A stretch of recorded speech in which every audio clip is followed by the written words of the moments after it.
Ladies and gentlemen,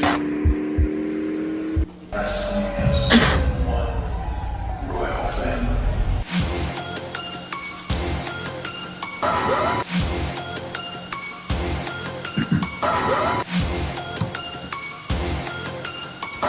I am my kingdom!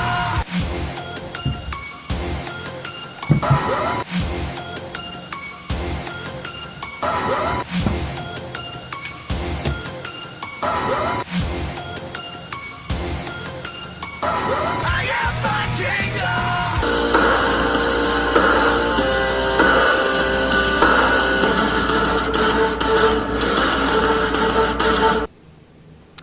This has been a very surreal week in the life of Xan, Shane Sebunia, yours truly. And the crazy thing is that I felt like watching Full Gear on Saturday night kind of kicked my life back into reality. Either that or there was just super surreal that night, especially watching Pac versus Hangman, watching Phoenix fly all over the place in a match that otherwise didn't have much going for it. And then there was the main event, which now has cemented the fact that AEW has my number 1 and number 2 matches of the year for 2019 in it. And I am just thrilled with this promotion. You know, they've not, to me, you know, there was one week where I felt there was a misstep on the television program. Other than that, since January 5th, hell, since All In last year, this promotion has done basically no wrong. And I am just thrilled that we're here to cover it every Wednesday night and cover the pay-per-views on Mondays. And welcome aboard to Kingdom of Honor. And here's my buddy Jeff to relay his thoughts on the Full Gear. I don't have any thoughts. You know I never have thoughts. Well, now, what are you referring to as the main event? Because it was kind of a double main event, if you ask me. I thought Moxley versus Omega was absolutely phenomenal. Okay, then I agree with you. I mean, because in my eyes, there were two main events. There was the Cody versus Jericho, and then there was, you know, the lights out match, which technically being in the last spot doesn't necessarily make it a main event, but considering the players, it was a main event. And I guess there were some things that led into that I didn't even pick up on. You know, with there's only been 3 unsanctioned matches. Kenny won 1, Moxley won 1, and here's their showdown. And both of them were against Joey Janela. I never realized that After Dark one was considered an unsanctioned match.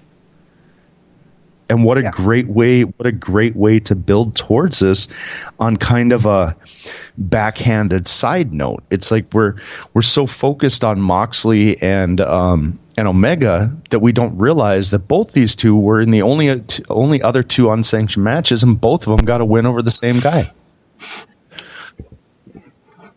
It was just I got equipment malfunction. Hang on a second. What would our show be without malfunctions? Did we lose you completely? Oh, of course we did. Anyway, I thought that was a great way to kind of bridge the gap and do an underhanded type story to an already great storyline, in my eyes. I had a big scare today. When I got home, I left work early today because I've been feeling crappy since like Thursday, and I needed a mental health day, but I had a lot of shit to do. I finally got my shit done today, about halfway through the day at work. I was able to procure a half day of PTO. I got home, and my front door was wide open, which means my dogs were both missing. So I was in full on panic mode. I had no idea how long they were out. You know, what could have happened to them if they got hit by a car. If the cops had them, although they probably would have called me since they both have tags. But I was able to find them, and And my purebred pit bull Khaleesi now twice in the last 10 minutes has unplugged my headset, so that's why. I mean, I'm happy. I'm super happy that she's still alive and stuff. But she is very needy, and she wants to be my daddy, and so she unplugged my headset a couple times. So that was the equipment malfunction. Please don't ever say daddy again.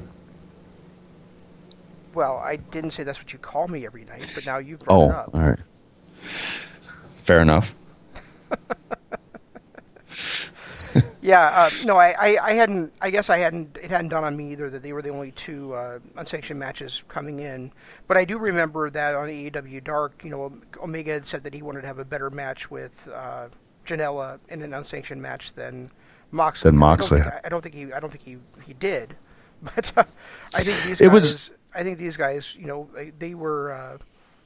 The match that they had against each other at Full Gear was almost supernatural. Right. But it to me, that was just another little underlying thing that is. I'm a real stickler for details and like little tiny nuances that can better a match. And to me, just knowing that was a little nuance that was like, oh, okay. Well, that brings a little more to this now that we got the two guys vying for the top of the unsanctioned match. It was almost like Joey Janela was their stepping stone to get to each other. It was just, to me, it was that kind of little nuance, that little bit extra that gave it just that tiny little bit more. Not like it needed more. I mean, what the hell? That was an amazing match. But it was just that little nuance that kind of kicked it into a little extra bit there for me. I think Omega is. I honestly think that AEW has the very best two story-driven wrestling storytellers in the business right now in Cody Rhodes and Kenny Omega. But yeah, I agree. I agree. But so I think coming into the match, I would have said that Omega was going to craft an excellent story in there, and then Moxley was just going to use his character and all that stuff to drive it to another level, and I think that's what happened. But I'm going to say, a couple years ago when Imp and I were doing the Dominion Aftershock, he asked me, do you think this match was better than Okada versus Omega 1? And I said yes, and I said, and here's where I feel like it surpassed Okada Omega 1, and that was when Omega dropped down out of exhaustion, causing Okada to miss the Rainmaker and go flying across the ring. In this one, I felt like the part where this match hit a psychological level that is rarely seen was when Omega put on the sharpshooter and Moxley had to crawl across the glass to get to the ropes, not to break the hold by grabbing the ropes, but to climb himself up the ropes to try to relieve the pressure. I thought that was absolutely out of this world. Oh, yeah, it was. And there were so many great moments. The mousetrap spot, I thought, was incredible. The sweeper spot where he hit Moxley on the back of the head with the broom, I thought was just a visually great spot. And there were so many others throughout the match. But as far as match of the year, it's in my top 5. I'm not going to give it my 1 and 2 like you are. But it's definitely in my top 5 right now. It's right up there with me. I mean, it's either, and like I said, I think that's one spot where it hit. I think the other, the place where I just like, Melissa was watching it with me while she was working on some craft stuff. But the spot where I just looked at her and I said, "This is awesome," was when Omega hit the V trigger onto Moxley and knocked him through the spotlight. Yeah, that was a good spot too. There were so many good spots in that match. You sound like you're in a tin can too, by the way. Oh, no. All right. Well, all right. Oh, and also my headset was away from... Also, my microphone was away from my head, so that's probably better now, huh? That makes a whole lot of sense now. Yes, you sound like a human again. Well, when you were talking, I moved my mic to take a drink of my orange juice, and I forgot to bring it back down. So. Speaking of people that are not human, Ray fucking Phoenix. Oh, my God. That guy is not human. There's no way he can do the things he does and still be considered a human being. No, he's like Nightcrawler. It's mind-boggling watching him in the ring. Just the way he uses every part of it, the moves that he pulls off, the way that he's got the balance that he has. It's mind-boggling watching this guy, and it's every single time he hits the ring. It could be a Dynamite, it could be a pay-per-view, it doesn't matter. Whenever he's in the ring, it's mind-blowing. Absolutely, and that's one thing that we talked about on Saturday night was like, I can't believe there's so many people out there that are such big fans of Pentagon and think he's better than Phoenix. Because to me, Phoenix is the guy that could anchor the mid-card division right now, and in a couple of years could be like a dominant world champion in that promotion. I think he could be a contender on the world champion stage right now.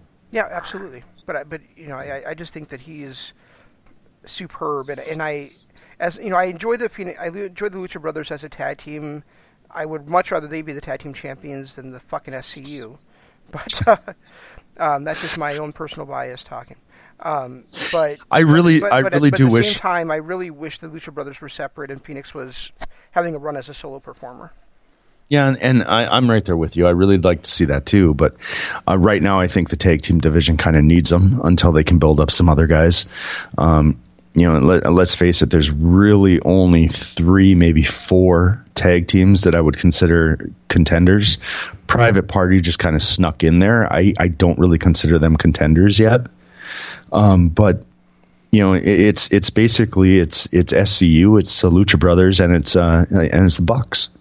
And then you throw in Santana and Ortiz, Proud and Powerful, is right there on the doorstep. But I don't think really there's any other guys that I could legitimately look at as contenders. I mean, you want to say that. Well, that's what I was just going to say. You want to say that about Best Friends. You want to say that about Dark Order. But in all reality, they're not on the level of those other 3 to 4 teams. They're just not. Yeah, Best Friends got pushed to the moon. But they come off almost too much of a comedy act because of their whole best friend gimmick. But if you break those two down and you just let them be the wrestlers they are, they're as good as anybody on that roster, especially Taylor. And that's funny because last year we were making jokes about Chuck E. T and how he was just terrible. But the more and more I see this guy, especially in single, he's got as much charisma as anybody on that roster. He's talented, very, very talented in the ring. He's a good storyteller. I think that they're limited by their gimmick and by Orange Cassidy. And don't get me wrong, Orange Cassidy is starting to grow on me too, but I just think they've got some limitations that the other teams don't. I haven't seen a nasty side out of them, I guess is what I'm saying. Well, what I was going to say is that I had said at the beginning of the program that AEW can do no wrong, but really, a couple of things I think that they've done that have not worked so far. One of them is the Librarians. Yep. And the other one is the Dark Order. Yep. The Dark Order. We had such high hopes for them coming in. They looked like they were going to do something with them, but I think they've just been more creepy and sick than the evil badasses that they should have been. And I think that's really hindered their progression of that team. And they kind of started behind the 8 ball too. I mean, they weren't a well enough known team to people off of the indies to be put in the position they were at Double or Nothing. With the creepy entrance and the attacking everybody and all that stuff, they just weren't that team.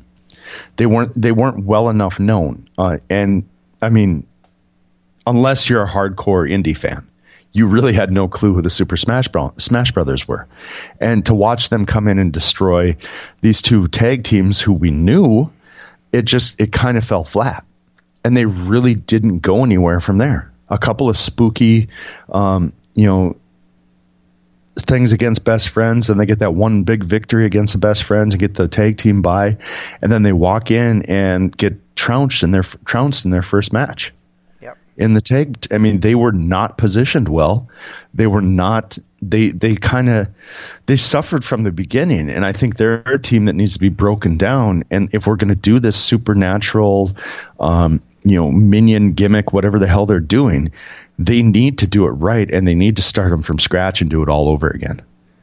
And then maybe in 6 months, not next pay-per-view, but the pay-per-view after, they can have them built up to the point where they can come in and take out whoever the tag teams are vying for the championship and actually have it mean something. But right now, I just don't think they have that. And it's sad because I love both of them. I think they're both incredibly talented, and the same thing with Best Friends, and the same thing with Hybrid 2. I think all three of those teams have some immense talent. I just think the way they've been positioned and their gimmicks are what's limiting them right now. I'm glad you brought up the Hybrid too, because what I would really like to see over the course of the next 3 to 4 months is a knockdown, drag out feud between the Hybrid 2 and the Jurassic Express. No, I'm not sure what Luchasaurus' status is, but I think if Luchasaurus and Jungle Boy had a series of matches against Hybrid 2, it would get both of those teams over incredibly well. See, and I was thinking the same thing, but I was thinking it against Private Party. I think Private Party is riding momentum right now. They're immensely talented. They have the capability to be a top tag team for years, but they're not. I mean, they've been put in against teams that, they can shine against, but you don't really expect them to win. That win against the Bucks it caught you off guard, but have they done anything really since then? Well, they beat the Bucks and they beat the Dark Order to get into this tag team title match. Right, they beat the Dark Order. That's all you had to say right there. They beat the Dark Order. Yeah, the Dark Order had one loss besides that coming in, so it wasn't like there were nobodies in that match. But we've kind of explained that like they've fallen flat. Back, right. But I would love to see, I think, a series between Hybrid and Private Party would do both of them wonders, because I think they both fit each other's skill sets perfectly. I think they can go out there and they can put on the kind of matches that ENC and the Hardy Boys did in the late 90s that put them both on the maps. And they did foreshadow that in the very first episode of AEW Dynamite, too. Right. Where Kevin Smith and Jay Muse were out there talking, and then they were interrupted by the Hybrid 2, and then the Hybrid 2 were interrupted by Private Party. So. Right. And I think they could easily, and it could catapult them both into that next stratosphere, like it did for both ENC and the Hardy Boys back in the 90s. I just think they're the kind of tag teams that will gel so greatly that they can go out there and steal the show every single night. They can put on this phenomenal series of matches that will get them both on the map. And then in 6 months, we will be talking about those two teams being right up there with the other four we already talked about. We're talking about a comparison contrast between two different matchups, but really it could be all three teams combined together too. Yeah, it could be. They could all be fighting to one up each other, and then we could get some kind of a TLC style match between those three teams. Yeah, and that's true, and that is true. It could elevate all three of them. I personally, like that. I've been frustrated the two times we've seen the Lucha Brothers, the Jurassic Express take on SCU, because both times SCU got the victory when I thought the Jurassic Express should have gotten the victory. And obviously it makes sense now that they built up SCU to be the tag team champions, but I really thought that Luchasaurus was so close to breaking out, and for some reason they just haven't allowed him to do so yet. That injury really set him back. Well, yeah, the injury hurts, but he was also not winning matches before that. So no, that's true. But I mean, if you want to talk about a breakout star that's come out of this, Marco Stunt. We couldn't stand him in MLW. Neither one of you or I could. And I remember you saying that when he was announced to take Luchasaurus's place. It's like, ugh. It fell flat. But everything I've seen from Marco Stunt, this kid's really talented. It's just that he's so small that we kind of overlook him. But if you watch him in the ring, he's got some talent. Yeah, but he's short, he's little, and I still don't like him. Fair enough.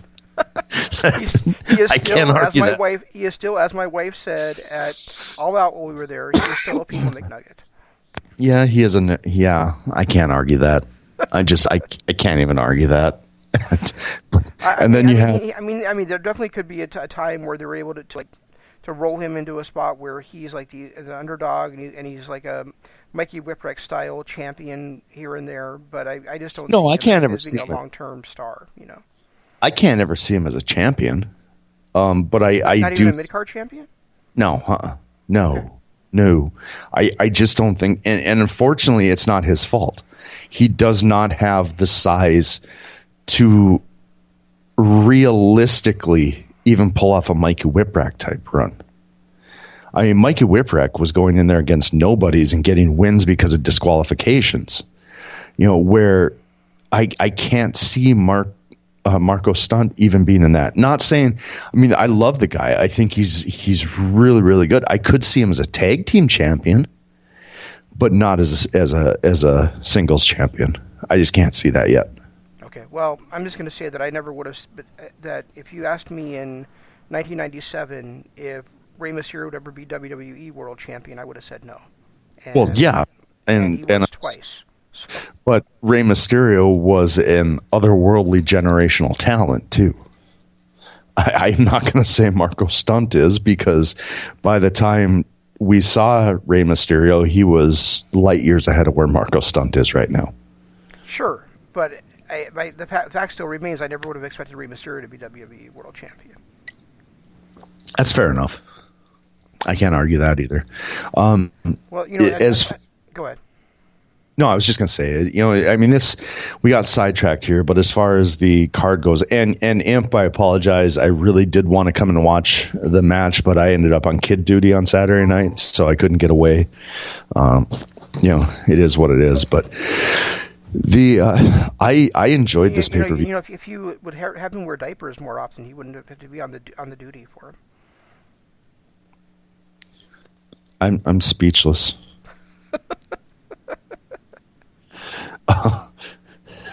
It's just, I don't even know what to say. Well, I know one thing that you had a major problem with happened at the end of the official main event. So why don't you talk about that? Let's hold on to that for a second. Let's talk about the Bucks and Proud and Powerful. All right. I don't know what you felt about this. I thought this was a main event style match. No, I thought it was an opening style match, and they were holding back because of that. I thought they were doing the perfect match to open up a pay-per-view, and because of that, it wasn't as great as the two teams could put together. And I think that we're going to eventually get the kind of matches those two teams could put together down the road, but I think they were just kind of whetting our appetites for the rest of the show and for what they can do down the line. I think my main reason for calling it a main event style match was because of the psychology involved in it. Okay. I thought Nick is doing exactly what Matt did last year with his back. Nick has been selling that knee better than we see main eventers do it now. The spot where they went for the Meltzer driver and his knee gave out, I thought was great. I liked the fact that Proud and Powerful actually got the win. It was the shenanigans after the match where I kind of lost interest in the whole thing. Like, I get it. Rock and Roll Express is still wrestling, but a 63-year-old giving the absolute worst Canadian destroyer I've ever seen should not have gotten the pop from the crowd it did. Isn't it amazing how the Canadian Destroyer is used so often now, and it's a flipping pile driver, which everybody always said was going to be too dangerous to ever do, but now It's done so often, and also it's less dangerous because of the way it's done than an actual pile driver is. Didn't they ban Petey Williams from doing it because it was so dangerous? Yeah. And now it's a transition move. It's not even, it doesn't even end matches. It's now a transition move. And you're right. The way they set it up, it's a half a second away from being a code red. There's really not much difference between that and a code red. It's just the code red ends up being a power bomb. But to see Ricky Morton struggle jumping over the top rope and having to watch Matt kind of push him so that he actually could get into the Canadian Destroyer hurt. It just hurt. It hurt to watch. It hurt to when I heard the crowd pop for that, I actually wanted to shed a tear. It was not good, and it just never should have happened. Period. Who got in Ricky Morton's head, or was it Ricky Morton or was it the other guy? I can't remember. It was Blonde guy. Was it Morton? Yeah. Who got in Ricky Morton's head and said, hey, 63-year-old guy, you can do this. Do it. Well, he did it, so obviously they were right. Yeah, with help from like 5 other people. With help from Matt, with help from the rope, and with help from Santana. So. Just brutal. It was not good. And it was not good. You know, a couple of things about what you said. Just taking a step back is, you talked about Nick falling off the top rope when doing the Meltzer driver, and I just want to say that, you know, I mentioned that Melissa was watching it with me, and she like watched and she's like, did he do that on purpose? I mean, so it was so well done by Nick and so well sold that she who while she's not the wrestling fan you and I are, has been watching it ever since we've been together. Right. It, you know, off and on was fooled by it too. Like, you know, did he mean to do that? Is he okay? You know, well, and it wasn't. And Nick's been, and you mentioned Nick selling that knee. I mean, he's been selling that knee at times since Dominion 2018. So it's. Oh, is he really? I guess I haven't noticed that. I knew Matt because he was so good with the back last year. Yeah. I guess I didn't realize that Nick was doing it with the knee too. But you know, there was more to that Meltzer driver spot than just Nick falling and the way he felt, how awkward it looked when he felt, and how awkward it looked when he fell, and the way that Matt came over to him and showed legitimate concern. Mm-hmm. And that put that spot over so much more than just Nick falling could have done. I felt like Matt made that spot a whole lot better. Are you sure, Jeff? Are you sure that the Bucks were showing psychology? Because I thought they were just spot monkeys. Well, remember, that was my thing a couple years ago in that match against them and 3K. First thing I said is this really the Bucks? Are they really showing psychology? They've gotten so good over the last couple of years that now they legitimately are the greatest tag team in the world. That's not even a moniker anymore. That it's truth. Yeah, they are. They're not my favorites, but they are the best. They're still my favorites. Red Dragon. Yeah, I get it. But still, and, you know, and when you talked about earlier about how the Dark Order came in, and you know, it's been tough on them because nobody knew who they were. For them to carry out this gimmick, I immediately thought of PNP because they are a well-known tag team. They are somebody everybody knew, and they came in and completely reinvented themselves. I mean, they're still wrestling similar to the way they did, but their characters are completely different. And, the only reason I love what they've been so far.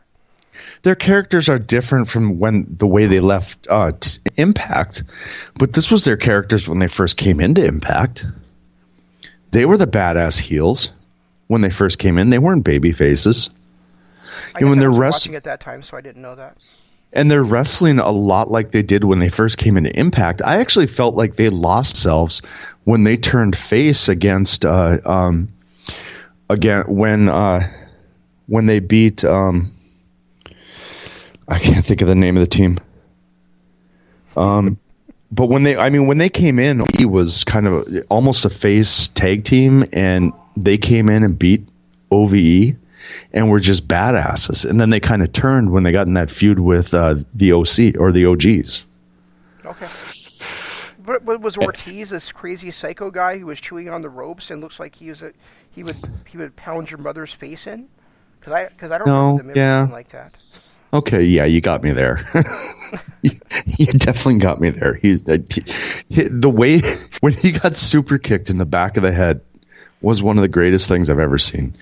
The only other thing I felt like was better than that in this entire pay-per-view was when JR, what did he call it? I texted it to you when he said it. But the suicide dive, Suicida de la Torpedo or something like that. You texted that. I missed that because I guess I wasn't paying that much attention to the commentary on Sunday night. I was more. My wife and I were talking while we were watching, so I was just watching the match while I was listening to her. So. Oh my God, that was one of the funniest things I've ever heard. Suicida de la Torpedo. It still makes me laugh. So just where showed are you on? So where are you on that match? on that match, the Yeah. Pac Hangman. Yeah. I thought it was good. I thought it was a pay-per-view quality. You thought it wasn't pay-per-view quality? No, I thought it was. Okay. I thought it was. I mean, I'd say a 4-star match, maybe.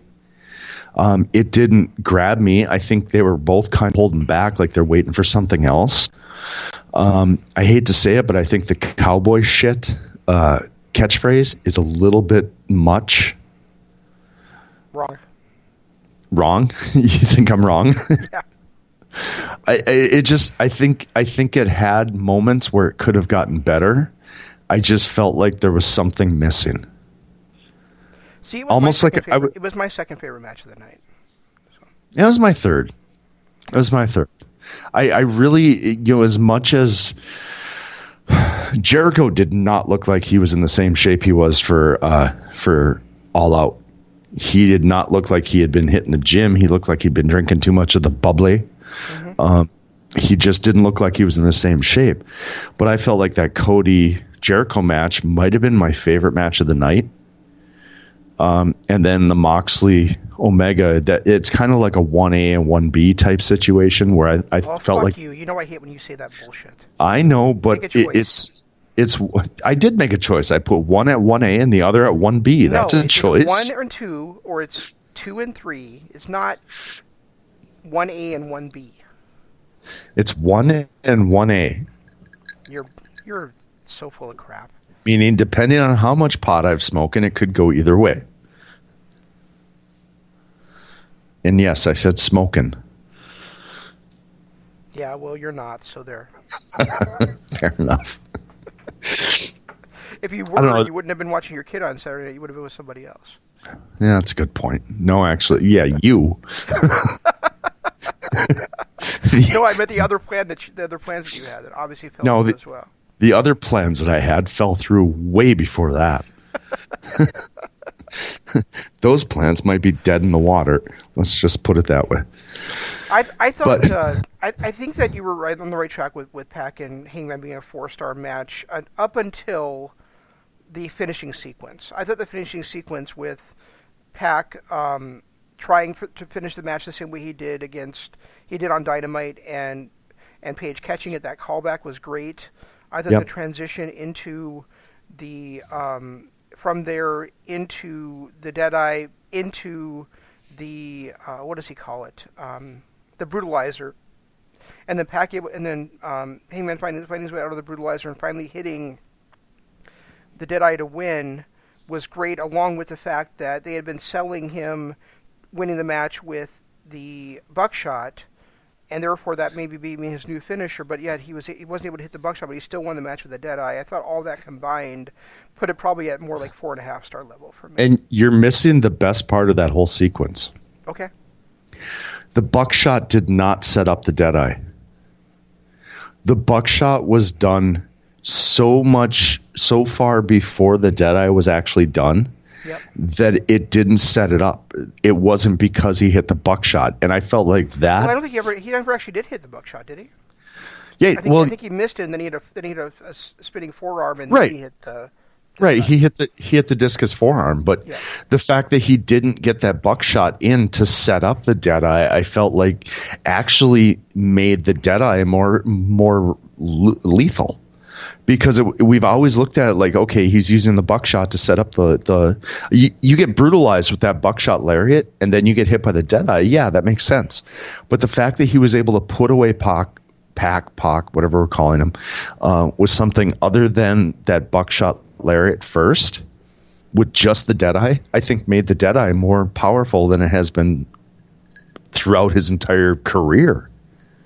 Plus, and now makes him a legitimate contender to Jericho after him hitting the buckshot lariat, and then the Deadeye basically back to back and not being able to beat Jericho, kind of and also Imp and I talked about this a little bit on Saturday night, but now that Hangman beat Pac, who was the number 2 contender, and Cody lost and can no longer challenge for the championship, it really puts Hangman right back in line at this moment to be the top challenger for Jericho again.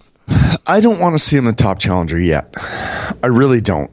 I Well, you may just not don't. want that, but I'm saying if you look at it logically, he's got to be, right? Oh yeah. Well, yeah. Because Moxley's victory over Omega doesn't matter. It was It doesn't. unsanctioned, so Yeah, it it doesn't doesn't count towards count. record. Yeah. And this Omega and his losing streak still is kind of there, but and I've got to say it again. For anybody that is watching AEW and really experiencing Kenny Omega for the first time, the fact that you're finally able to see this guy on American television, count yourself lucky, because he is easily, and they said it during the show, and yeah, he's going on this little win streak or loss streak, but seriously, he is so smooth. He is so great at storytelling. He is such a great in-ring performer. Just count yourself thankful that you can actually watch this guy now on American television. The other thing with him, as I just want to say, is that he has got two of the most scintillating moves in professional wrestling: that Snapdragon suplex and the V trigger. Yep. You know. Well, and that V trigger, it's like you and I talked about this last year in his world title run. He is able to pull off that V trigger, and he can do it multiple times during a match, and it never looks out of place. It never looks forced. Where when you watch some other wrestlers trying to get their signature setup moves, well, the super kick for one. I mean, with the Bucks, sometimes it gets a little bit too much. Mm-hmm. I've never said that about the V trigger. Never one time have I said, "Oh my God, he did that one too many times." He is able to place that V trigger in perfect spots every single match. And it never gets old. It never gets old. And you're always excited to see it. You're always excited when it happens. It's always done at that moment where it's like, oh, it just brings that reaction out of you. And I think anybody that is now able to watch him that didn't get to see him in Japan, just count yourselves lucky, because it's very rare that a guy of this talent leaves one promotion for another. Absolutely. And it could have very well been that he would have been stuck in Japan the rest of his career, and there's a lot of people that never would have saw his talent. So anyone that has never seen him before, and you're only seeing him now because of AEW, count yourselves lucky. Absolutely lucky. Yeah, and really both guys in this match fit into that category where guys of a huge world championship caliber talent decided to leave major organizations for another one. Right. Exactly. And didn't do it for the money. Yeah, and Moxley's another guy too. It's like you watch this guy perform, and people that only know him as Dean Ambrose are missing out on so much, because he is just so talented and such a great performer and just great in-ring storyteller. And then he brings that vicious side too that gives him that little extra added amount. I just hope now that after we got this unsanctioned match and we got all that brutality, I hope that's kind of out of the way, so we can kind of maybe start to see the Moxley that we saw after that first Juice Robinson match in New Japan. Mm-hmm. What we saw with him during the G1 and everything, where he was an actual legitimate great wrestler. I want to see him. I want to see him be that great wrestler, not just a hardcore monkey. And 2 episodes of Dynamite ago, we finally got him on a live mic. And now I'm hoping that we get him again on a live mic this coming Wednesday, now that he's got the victory over Omega, to say what his next intentions are going forward. I hope they give him a live mic every single week. Well, that might just get a little bit old, though. You know, I'd like to be like every now and then. Like, you know, you might love Hot Fudge Sundays, but if you have it every single night, it kind of loses its effect, you know? I don't know, dude. It's got hot fudge. How could it lose its effect? It just does. That's all. No, it doesn't. It doesn't. It could not. What did you think? Well, I'm not even going to bring this up. Never mind. Oh, bring it up. Bring it up. Come on, bring it up. Bring it up. Okay. So don't you think that Britt Baker versus B. Priestley should have been flip-flopped with the Shawn Spears versus Joey Janela match? Yes, I do. I think Britt and B deserve to be on the main card. It's the longest running feud in the promotion right now. And I had the pre-show. I agree with you because I really think that I was a little bit upset when I found out that Spears and Janela were going to be on this card. I felt like that was a feud that needed to breathe before it got to the pay-per-view style of match. That being said, I thought it was a decent match. I felt like I want to see Janela get a win here occasionally, but I felt like, he's one of the few guys that can recover from it. And I felt like Spears winning it was the right call, but of course it should have been the buy-in show and not the main card. Yeah, and other than that, I mean, otherwise it was a television style match anyway, so it could have easily been on Dynamite too. Exactly. To me it felt I felt like Darby Allin or Jimmy Havoc should have had a match in this spot instead of Spears and Janela. Well, I would have rather seen Britt and B on here, but I get why they didn't. But I'm saying in general, if it had to be another guy wrestler, I would have preferred to be Havoc or Allin in this spot. I would have preferred to have Havoc versus Allin in this spot. Absolutely. Because I don't think their story is done yet either. I feel like they've got... I still don't feel like Darby Allin has really gotten his comeuppance over Jimmy Havoc yet. I feel like that's a story that needs to finish being told before they finally pass the torch to... Havoc passes the torch to him.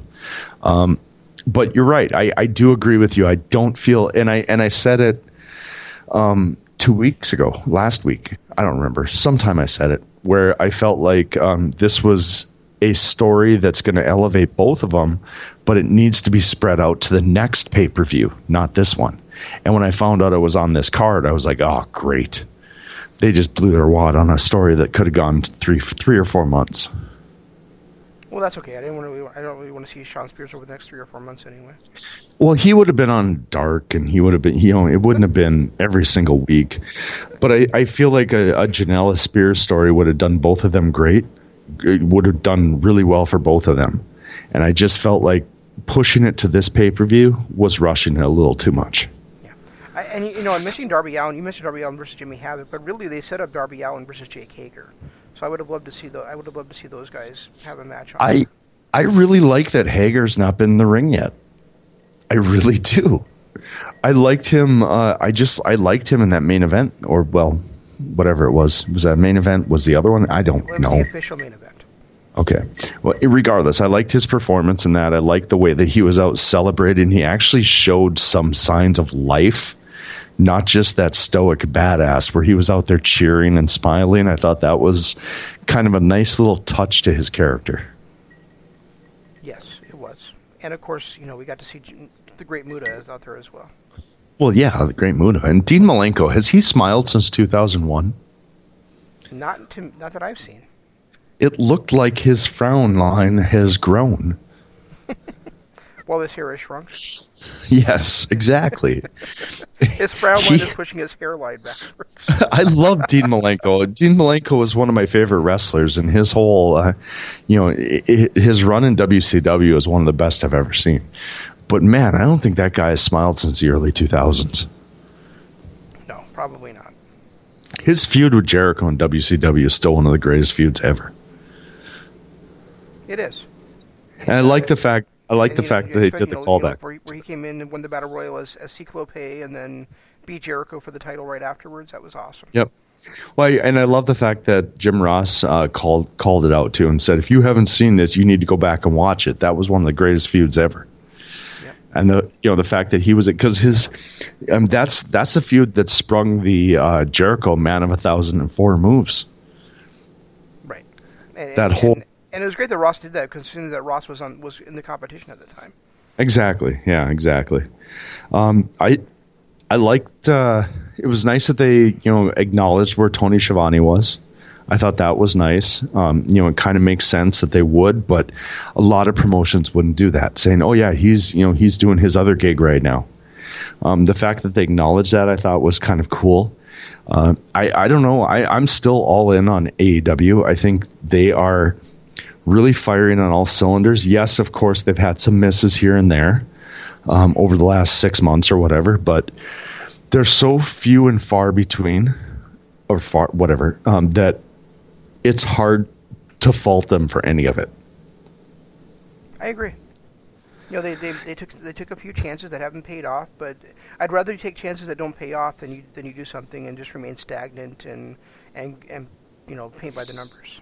Well, yeah, I mean, I was a little irritated with Cody and his whole stipulation about how but I get it. I get how he's doing, why he did it, and the reason he did it, and the fact that he doesn't want people to think that it's all going to be about the EVPs, and the fact that the 4 EVPs, not one of them is a champion right now, and now not any of them are in championship contention even.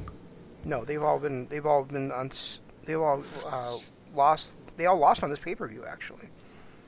The only member of the Elite that won their match at Full Gear was Paige.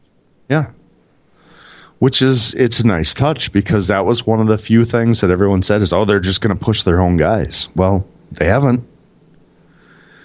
If you look at it, really the other guys are at their lowest lows. The Bucks have lost like 3 straight matches, and they got punked by PNP.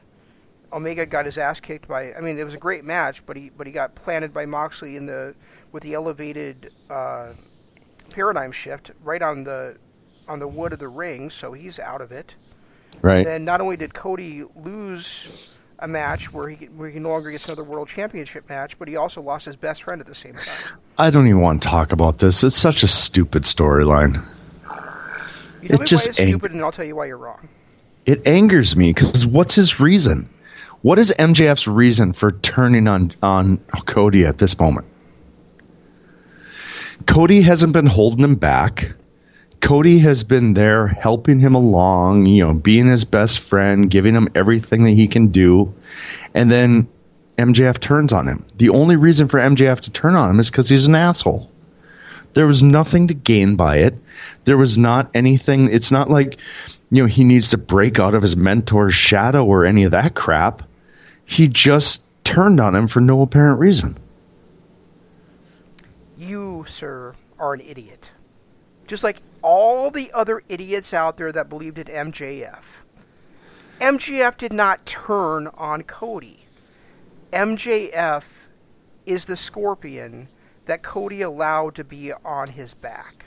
Okay. MJF was always a bad guy. He was never a good guy. Okay. He was never somebody you could trust. That's fine. And he went out there and he refused to help the Inner Circle attack Cody. And he went out there and he helped Cody against the Inner Circle. Okay. But that was all part of the master plan. And what's the master plan? Because he didn't want to join the Inner Circle. He just wanted to stick Cody at the worst possible time to stick him.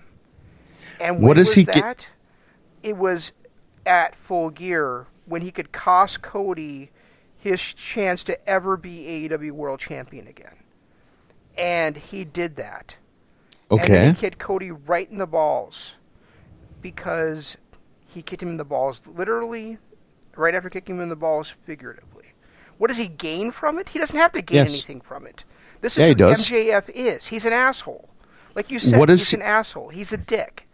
And he was setting Cody up all this time just in order to betray him the way that he did. And if you bought into it and the fans bought into it, then you guys are all suckers, because I've been telling you for weeks he's not a babyface. And you bought into him being a babyface for weeks. So I don't understand why you're upset about this. This is who MJF always has been. I'm not upset. What MJF did, because he's MJF. I'm not upset about him turning on Cody. I know he's mad. He didn't turn on him. I'm not upset about any of it. I know he's an asshole, but what does he gain out of this? Why would he need to gain anything from it? What he gains is just because he's a lower mid-carder right now. He has nothing. He hasn't been on. He's been on TV one time in 5 weeks. He's had one match that was a squash match against nobody. Otherwise, he has not had a single match on TV since his his three-way tag match with Sean Spears in his corner. Then you just answered your own question. What does he gain from it? What does he gain from it? He gains being in main event matches against the main event guy, Cody Rhodes. What does he gain from it? He goes from being a lower mid-carder to being a main eventer by doing two dastardly things. Why wouldn't he do that? Okay, if now just think about this. If you're this master manipulator who's always been a bad guy and your best friend's the EVP of the company and he's in this championship match where if he doesn't win, he's never going to, compete again for the title, why would you not do everything in your power to get him to win, then turn on him so you can get your championship match and thrust yourself into the main event that way? Because it doesn't hurt your mentor, your best friends, and I put quotes up both times in case you couldn't hear that in my descriptions. It doesn't hurt him as much that way. How does it not hurt him? He wanted to hurt Cody, and he did. And by throwing in the towel and then begging his forgiveness and then turning on him? It doesn't make sense. You want to hurt Cody, let him win the title, then take it from him. Why? He's 23 years old. He's got enough confidence in himself that he's going to get a world title shot on his own without having to turn on Cody to get to quote turn on Cody to get it. But Instead, right now he wanted to cripple Cody's chances of ever having a world title match, and also it clears the field for him. If he ever how's it clear the field for him? He's a lower mid. If he ever wins the world championship, Cody can't challenge him for it. That's how it clears the field for him. One of the best wrestlers on the planet, he won't ever have to worry about as a challenger.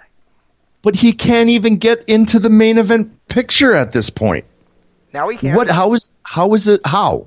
Because he has a match against Cody, a guy that can never challenge for the title again? You just knock Cody down to the bottom of the ladder. And now you're going to challenge a guy at the bottom of the ladder? In public perception, he's certainly not the bottom of the ladder. He might be in the actual rankings of the promotion, but not in public perception. But in the ring, I mean, look how impressed you were, and how much pissed off I was that Sean goddamn Spears had a match against Cody that was a semi-main event at All Out. And now MJF gets a semi-main event against Cody, then he's also in a high-profile match for the first time. But neither Darby Allin or Sean Spears came out of that match against Cody as a number one fucking contender. They came out as mid-card. Because they lost. It doesn't matter. If MJF goes out there and loses too, he's a mid-carder. He's not going to lose. That's the point. He's going to win. And even if he wins, he's still a mid-carder. He hasn't beaten anybody else. He's had one match on AEW Dynamite. One match in 6 weeks. Yeah. And he why? is nothing. And why? And why? Because he was a heel in that match, and ever since then he's been playing a babyface in order to get you and all the other suckers on board that he's a babyface. And so he can't have another match? Why would he keep wrestling as a babyface when he's a heel? That's my point. Is this was all smokescreen? But it doesn't gain him anything. It really doesn't gain him anything. He turned on Cody after. It does if his primary motivation was to take away from Cody. Okay, so yeah, you take away from Cody. Now what? You're this master manipulator who had everybody fooled that you're some great guy, and then you turn on him, but there's nothing that gets out of it. Cody didn't hold him back. Cody's not the reason why he's not at that next level. Cody was just a friend of his. That's it. His best friend, whatever. It's like Chuck Taylor turning on Trent. What does it get him? It doesn't get him anything. It doesn't have to get him. No, you're not looking at it from MJF's perspective. You're looking at it from the perspective of somebody of a real person, who's of somebody who understands reality. No, what I'm saying is he wanted to hit Cody where it hurt. He wanted to hit Cody where it would hit him the hardest, where it would hurt him the most.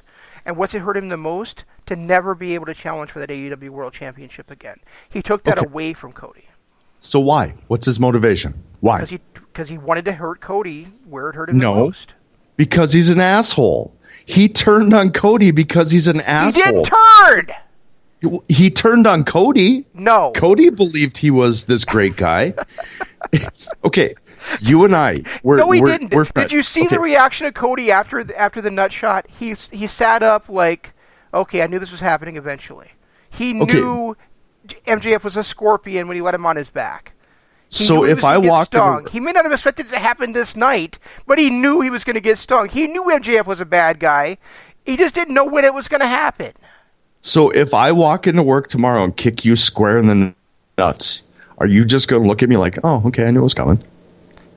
Well, now that you told me about it, yeah. I'm just saying, there's nothing to gain by it. If I'm going to turn on you, or not turn on you, just be the guy that I always was, am I not going to wait until after you rob the bank, then take all the money? Or am I going to kick you in the nuts before you even walk into the bank? It makes no sense. It's stupid. It's a bad story. It's not. It is. It's fucking terrible. It's not. Because here's the thing. Yes, he could have waited until after Cody won the world championship and then turned on him then. And then gotten a title match. Let me finish my sentence. No, and then possibly gotten the world championship. And then possibly gotten the world championship from Cody. But that doesn't mean that Cody can't ever challenge for the championship again. It just means that he took it away from him. Now he's made it so that Cody can never challenge for the title that he created. I think it's brilliant. So? Well, how does this benefit MJF? It doesn't benefit him. Exactly. That's what I'm saying. Why turn on him at this point? But I have never once said it benefited him. I said that that's what he wanted. He wanted to hurt Cody the most. But why? Because he's a scorpion. Okay, but why? Because that's how God made him? I don't know. What has Cody ever done to MJF to make him want to hurt him this badly in this spot in this way? I don't think Cody's ever done anything to MJF. It's just exactly. It's just who MJF is. Now we're going right back to my beginning argument. The only reason MJF turned on Cody right now is because he's an asshole. But you said it didn't make any sense, and it makes perfect sense when you know that he's an asshole. Well, it doesn't make sense because he doesn't gain anything from it. He's supposed to be this master manipulator. How is he manipulating anything? What does he gain? How does he come out on the other side of this actually looking better? All he did was become an asshole. Who do you think it's going to come out to convince Cody to put his world championship career on the line? I bet you it was a little guy whispering in his ear, and that little guy's name was Maxwell Jacob Friedman. But again, what is it? How does it benefit him? It Seriously? Doesn't benefit him. Exactly. So why do it? Because he wanted to hurt Cody where it hurt Cody the most. But why? Why did he want to hurt Cody so badly? What was his reason? Other than being an asshole, what was his reason for wanting to hurt Cody? Maybe he'll get Cody has done nothing. We'll find that out. Cody has done nothing but give to him and give to him and give to him. Now, I understand Brandy's been a bitch to him if you watch Being the Elite, but Cody has done nothing but be good to this guy, back this guy up, do everything he can to position MJF in a better light. So what reason does MJF have to turn on him other than to be an asshole? Maybe we will find out on Dynamite. We better find out on Dynamite because right now he's just an asshole. That's all he is. There's nothing to gain by this. He doesn't all of a sudden move up to main event status. Yes, granted, on a outside the ring level, not looking at kayfabe, you're just looking at the performers and what they're going to do. The series of matches that they're going to have together are going to be amazing. We're going to create a new main event mega heel out of MJF because of the performances he's going to get with Cody going forward over the next 6 months. In fact, I'm going to say it, in 6 months' time, I will see MJF challenging as a heel against whoever the champion is and probably win it and probably dominate the company for a while. It'll probably be Hangman Page at that point. Because you just got done arguing with me that he wasn't going to get in the main event because now you're saying that he is. Make up your mind. No, that's not what I'm saying. What I'm saying is in reality, in what we're seeing, he's going to go out there and prove himself as one of the biggest stars in the world because he's in these matches with Cody in reality. But in kayfabe, what did he have to gain from this? And I'm saying he didn't have to have anything to gain from it. Right, so he turned because he's an asshole. Seriously, that's what it was. He turned on Cody, his best friend, just because he's an asshole. Not because he's going to gain anything. Not because anything comes out of this that benefits him in any way. He just wanted to be a jerk to his best friend. What's wrong with being an asshole? Nothing. I mean, there's nothing wrong with it. I'm just saying. The reason I didn't like this is because he gains nothing. As a character, he gains nothing from this. He just goes right back to the same piece of shit we thought he was 6 weeks ago. That's all it does. He doesn't move up the ladder. He doesn't all of a sudden become a number one contender. He doesn't move into a primetime spot. He's the same asshole that he was 6 weeks ago before AEW Dynamite started. Well, probably longer ago. He's the same asshole he always was. You just got fooled. Right. No, I didn't get fooled by it. I love MJF. Too. I think his jerk-off character is one of the greatest characters on TV. We've talked about that many times about how he's one of the top heels. I just think we've been talking about for weeks how you thought he'd become a babyface, and I said he didn't. Well, maybe. I might have thrown around babyface, yes, but I'm still holding to the fact that I've always thought he was one of the best heels in the business. I just don't see how, as a character, this benefits him. And they've got to do a lot of explaining to convince me that this was a right move by him. Because right now it just looks like he was an asshole because he's an asshole. He doesn't gain anything by being an asshole. Had Cody won the belt, then he turned on him, yeah, he gains a number one title shot. Because immediately Cody's going to push him up to the front saying, that asshole turned on me, I want to face him next time. He gets a title shot right out of the gate. But because he turned on him after making him lose, the only thing it does is make him look like an asshole. That's really all it did. Just saying. No, I see where you're coming from. I can just see different sides to it. Like I can see if you're a big enough asshole, you'd want to do that regardless of whether it benefits you or not. Right. I mean, kayfabe, it does nothing for him. From his character, from everything involved, from storylines. We got to create a storyline now to make him important. Where had it been done differently, he would have been important by turning on Cody. Now, that being said, that's kayfabe. In reality, him having a series of matches against Cody and being in a feud against Cody is going to elevate him to the superstardom that we have wanted for him in MLW, that we wanted for him now. The fact that he's 22, one of the most gifted talkers on the mic there is on the planet, and then he can go out there and show what he can do in the ring against a guy of Cody's ilk, in 6 months is going to make him a mega star. And they are going to build a star out of this up-and-comer who has the ability but has not yet gotten to that main event level yet. Now we're going to get him to that main event level because he's going to be in a feud with Cody, one of the best wrestlers on the planet. That's reality. But in kayfabe, this is a horrible story to start him off on. It would have done so much better to have him turn on Cody after Cody won the belt and become a part of the inner circle and maybe have Jericho pass him the torch saying, you know what, my time is done. I'm 49 years old now. I just turned 49 yesterday or whatever. You are my replacement, and groomed him to become the replacement in the inner circle. Then Jericho steps back in a mentor role, which might actually suit him better at his age. Now you've got Jericho, or you've got MJF as the spokesman. You've got Hagar as the beast. You've got Jericho as the mouthpiece and the mentor. You've got the tag team, and you've got the young up-and-comer in Guevara, who is not at MJF's level yet, but will definitely be there at some point. You've got an amazing faction if they had done it just a little bit different. But because they stuck to the guns that they did and they made him turn on Rhodes or Cody at this point just to be an asshole. You took an entire decade worth of storylines and flushed them. Wow, you're pretty passionate about this right now. I'm just saying it could have been done. It just that one little tweak could have made this an amazing story going forward and for years to come.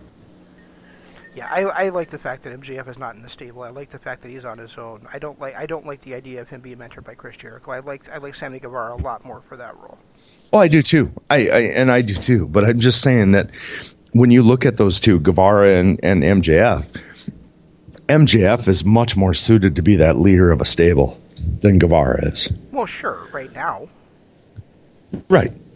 And maybe someday Guevara will get to that point, but right now they haven't let him talk on the mic enough to where I actually believe that he could ever be that leader.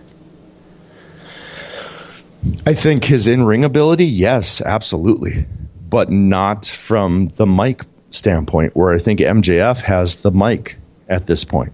I think you got two young up-and-comers being mentored by Jericho. You've got the badass. What did they call him? They called him something during this pay-per-view. They called Hager something. Oh, I didn't. God, I wish I could remember. The commentary. Wish I could remember. They called him something that was actually really fitting for his personality and the fact that he's just this badass monster. And then you've got that tag team. You had the perfect chance to make MJF one of the biggest stars of the next decade. And I felt like they flushed it. They took a storyline and just made it, oh yeah, he's a jerk. We knew he was a jerk. He's a jerk. Yeah, when they could have done so much. So much. I think you're way too critical of this. Maybe. I think it's a possibility. I think you need to see what the follow-up is before you just completely dismiss it out of hand. I'm just looking at it right now. In 3 months or 2 days when AEW comes out, I might have a different opinion on it. I'm just looking at it right now, my instant aftershock after the match, seeing what had happened and what I feel. After we watch Dynamite on Wednesday, I could have a completely different feeling. And I'm just looking at it right now in the way I see it. Meanwhile, I was laughing at all you idiots that thought he was actually a babyface. Oh, I didn't think he was a babyface. He's an asshole. You did too. You've been saying it for weeks. I still thought he was an asshole. It doesn't. There can be nice assholes. You're gonna phrase it whatever way you have to phrase it so that you weren't wrong about him. Exactly. That's the way it works. Yes, he's an asshole, but he was a nice asshole. Nicest asshole I ever met. Right? Well, do you know how many people say that about me on a daily basis? I've never really heard anybody say anything about you being nice before. Oh, you dick. that just hurts. Actually, no, I will say my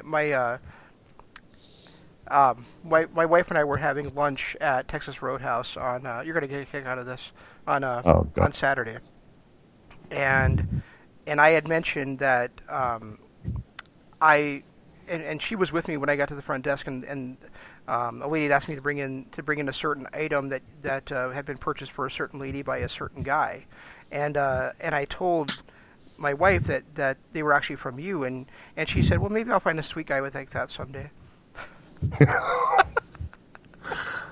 Wow.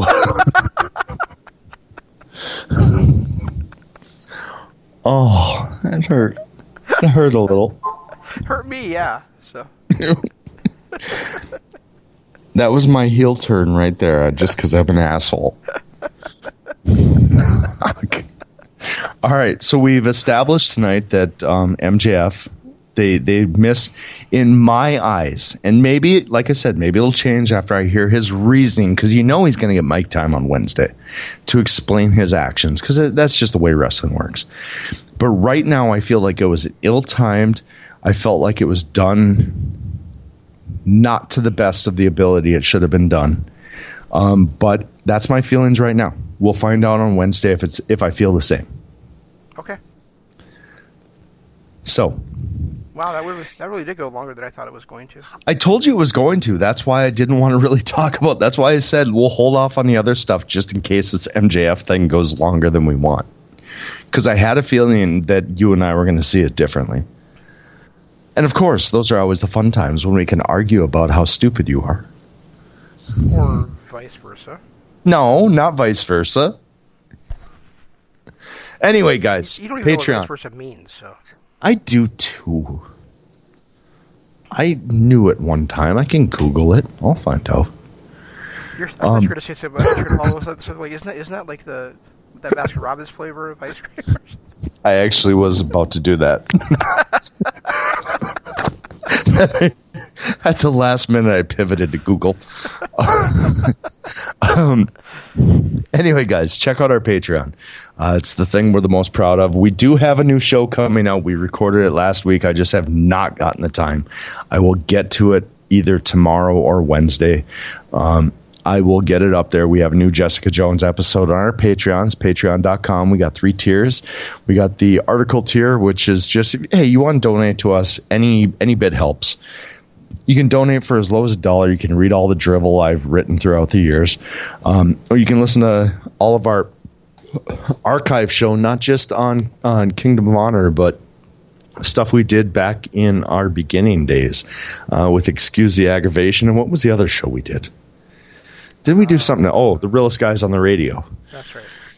You know, and Kingdom of Honor, and also the first couple episodes of AEW have now moved to our archives, so you can listen to all those. It's $5 a month, or you can go to $10 a month and get our Patreon exclusive stuff, which is kind of all over the map. I mean, we've got our Desert Island series, which we're trying to get more into, but with the 2 shows a week, it's a lot harder than we thought it was going to be. We've got our retro series where we're looking back at old pay-per-views. Right now we're looking at ECW stuff, and we've also got our non-wrestling shows, and we are right now breaking down the series of Jessica Jones. So it's a lot of fun there. And go to our Patreon. You can donate to us and help us become better at this show, because the more you help us, the more we can find time to do stuff.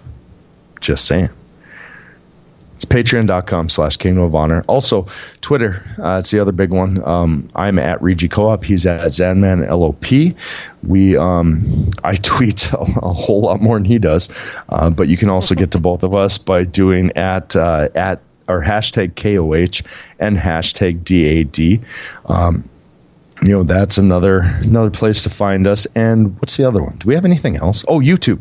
YouTube.com/Kingdom of Honor. Do us a favor, like it, subscribe to it, ring the notification bell. If we ever do any videos off topic, just one of us gets bored and we got something to say, but we don't want to wait till the show, we'll usually jump on there and do a quick video. It doesn't happen often, but it does happen. The more that you can like and subscribe to those videos, the better. The more we can do, because we might actually eventually get to a place where Imp is right now and be able to do live shows on there. But it's going to take some subscribers. It's going to take some likes to our videos. Also want to give shout outs to Ryan Evans, Kathy, and Cliff. You guys are right now our best Patreon guys. We've also got Jacob, Joshua, and Michael that are Michael, new subscriber to our Patreon. So you guys, thank you very much. We do appreciate all that you give us, and hope to give you more. Yeah, and we are going to do that every week. We're going to thank all of our Patreon supporters. So that's another bonus you get is hearing your name on the show, if you have a big ego. So, like Jeff does. Like me, yeah. Exactly like me. And don't forget, you can listen to all of the LOP radio shows on the LOP YouTube channel as well. And if you haven't checked out Imp and I talking about AEW Full Gear on LOP Aftershock, that's available both on YouTube and on LOP Radio. And make sure you stay tuned to the other LOP radio shows as well. Global Revolution is currently on hiatus, so there won't be a show tomorrow. However, Sports Entertainment is Dead. We'll be back with you on Wednesday. We'll be with you live on Wednesday with our live reaction show of AEW Dynamite called Dynamite After Dark. And then Imp will be with you guys talking about NJPW on Thursday night with his Imp's LLP Radio Adventures. Right Side of the Pond is currently counting down the myth breaking of the new generation on the Right Side of the Pond on Fridays. And then, of course, we'll be back with you next week, probably talking about the NWA and MLW, I would assume. Consider we didn't get to any of that. Yeah. Because somebody went too long on their MJF is a good guy thing. Yeah, I'm such a jerk. Right? That's all we've got. I'll try to do better next time. This is Zan saying long days, pleasant nights, and Jeff saying goodbye. G1 Climax 27. Goodbye and good night. Bang.